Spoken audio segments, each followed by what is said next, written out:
What's really unforgettable to her still is that gun, which was put to her head by one of the masked intruders as she begged for her life. Kim was bound at her hands and her feet. Her mouth was covered with duct tape, and she was wearing a bathrobe. She just got ready for bed, and as I'm sure everybody at home can imagine, her first initial thought right then and there was whether or not they would have raped her.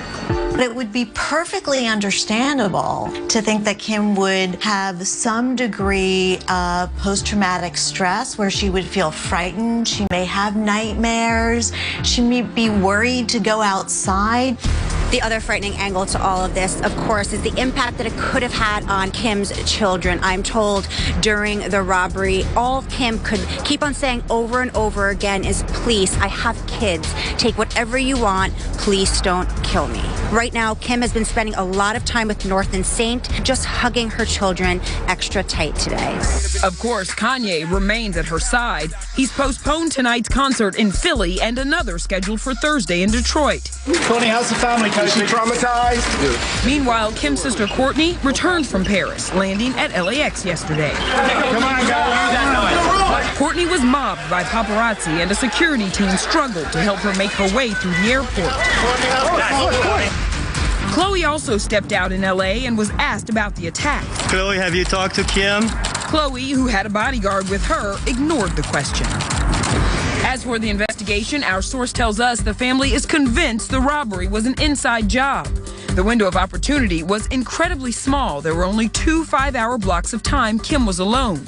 Today, we spoke with one of Kim and Kanye's former bodyguards who believes someone tipped the robbers off. To know that the main security guy, who's a beast, is gone, and you could walk right in and with 5 guys and really nobody have the ability to stop you and tie her up.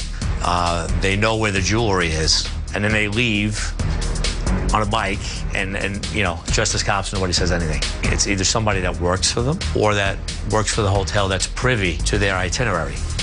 French police are looking for surveillance video caught by hidden cameras. You can see one at the entrance right there. I think it was a getaway car, maybe a block or 2 away the most. Those guys divvied that up and were out of the country before that night was over.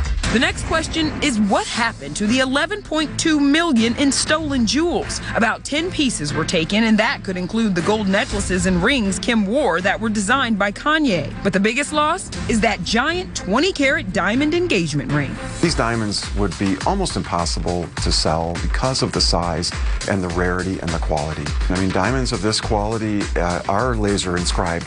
It can be removed if a stone is repolished, but even if they're recut, they'd lose a lot of value. Another theory is that the jewels will end up on a secret black market. You would think that somebody who went to this type of effort and this type of organization would already have a source, a specific buyer who may have asked them to take the items, so they may never see the light of day. Also stolen was one of Kim's cell phones. Now we're told that it couldn't be cracked, and she already was able to wipe it clean remotely. So there's nothing on her phone that could be leaked. Kim has always been really careful of what she puts on our iCloud, what she leaves on her phone, just in case something like this ever did happen.